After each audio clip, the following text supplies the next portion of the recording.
விஜயினுடைய ஜனநாயகன் திரைப்படம் 2026 ஜனவரி 9ஆம் தேதி ரிலீஸ் ஆக இருக்கா.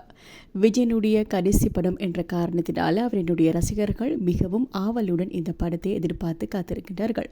தெலுங்குல பாலையா நடித்து வெற்றி பெற்ற பகவந்த் கேசரி படத்தினுடைய தமிழ் ரீமேக்காக ஜனநாயகன் உருவாகி இருக்கிறது.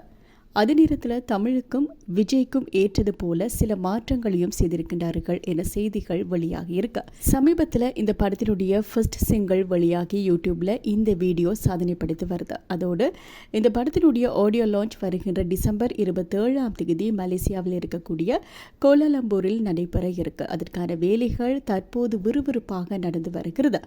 இந்த நிலையில இந்த படத்தினுடைய செகண்ட் சிங்கிள் டிசம்பர் 5 அல்லது 6ஆம் தேதி வெளியாகலாம் என செய்திகள் கசிந்திருக்கு.